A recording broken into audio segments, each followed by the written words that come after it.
नहीं बोलेगा। कोई गलती हुई है तो वो कहेगा जी गलती होगी, मैंने बीड़ी पी ली या कोई देव पूज लिया या कोई अन्य गलती होगी, तो उसका समाधान दिया दाता ने कि आपका कनेक्शन कट गया, इसको पुनः सुचारू करवाइए, शुद्धिकरण मंत्र की करा ले और फिर से शुरू हो जा, आगे गलती ना करना। तो ये थोड़ा सा ऑप्शन इसलिए लिया है परमात्मा ने कि इस काल ने पूरे मानव को अज्ञान से भर रखा है और एक परिवार में एक या दो ही परमात्मा का बच्चा प्रथम आता है और वो कोई ना कोई ऐसी समस्या उसके आगे अड़ ही जाती है जिस कारण से संघर्ष करते करते भी गलती बन जाती है।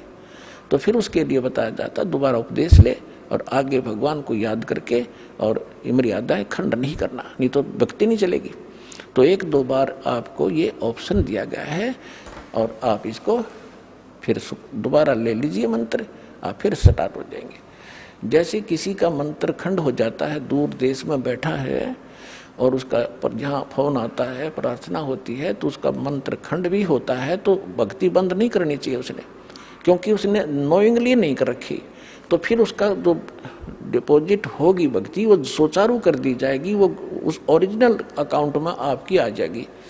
जैसे बैंक में कई बार पैसे डाल दिए जाते हैं, कोई नंबर अकाउंट का गलत हो जाता है, बाकी एड्रेस सही है, तो फिर जाकर उसको शुद्ध करा लिया जाता है और मूल अकाउंट में आ जाता है फिर वो। तो ऐसे आप कई एक भगत कह रहा था जी मेरे को ना किसी ने बारात में गया हुआ था और कैंपा कोला में बियर डाल दी, मेरा नाम खंड हो गया। उसके घर वाले कह रहे थे जो फिर शराब पीने लग गया। फिर वो आया, जब उससे पूछा भाई ऐसी गलती क्यों करी, कहने लगा जी मेरे साथ ऐसे ऐसे धोखा हो गया। फिर मैंने सोचा टूटता गया पीले छक्के कोई बात हुई है मूर्ख आदमी। अब जैसे किसी के पैर पे गलती से कोई पत्थर गिर गया और उंगली का चोट लाएगी तो सारे टांग ने तोड़ ले फिरते, टूटता गई है थोड़ी सी, है बिना अकल की बात तुम्हारी। तो उसको ऐसा नहीं करना चाहिए। वो खंड आपने किया नहीं, किसी कारण से हो गया तो वो खंड भी नहीं होता ऐसे। अगर किसी ने आपके साथ धोखा किया है तो आपका नाम खंडित नहीं हुआ। फिर भी शंका बनी है तो सुचारू करवा लीजिए, वो कोई दिक्कत नहीं। और भक्ति नहीं छोड़नी चाहिए, वो करती रहनी चाहिए। किसी भी कारण से खंडित हो भी गया है, साधना करते रहिए, लेकिन इस उद्देश्य से कि फिर माफी मांगूंगा या घर बैठ के करते रहे तो बिल्कुल कभी अकाउंट आपका नहीं जुड़ेगा, सदा के लिए खत्म हो जाएगा। इसलिए ऑप्शन दिया गया कि दोबारा आके सुचारू करवा लीजिए और दीक्षा अपनी फिर से चालू कराइए कनेक्शन। तो परमात्मा ने बताया है कि गुरु मानुष कर जानते ते नर कहिए अंध, महादुखी संसार में फिर आ गए यम के फंद। अब गुरु जी के सामने कैसे व्यवहार करें, कोई अभिमान शब्द नहीं मुख से निकले।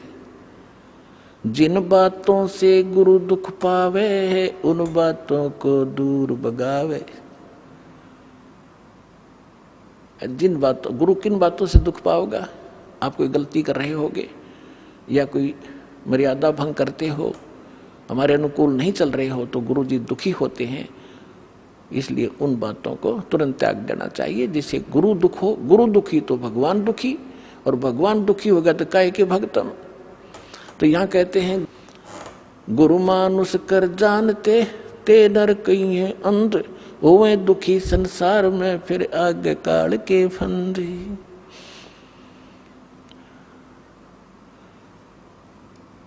गुरु को पुरुष कर जाने और पूरे गुरु की सेवा ठाने।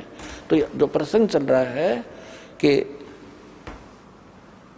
आप जी ने गुरु जी को परमात्मा मानना चाहिए, गुरु जी को एज ए गॉड ट्रीट करना चाहिए। क्योंकि जब आप यहाँ से शरीर छोड़कर जाओगे, जैसे आपको कथा सुनाते हैं कई बार कि अजाजिल नाम के एक भगत थे, जैसा उनको गुरु मिला उसने अपने साधना की परिणाम यज्ञ ही किया उसने, और वो वहाँ जाकर उसकी परीक्षा हुई तो फेल हो गया।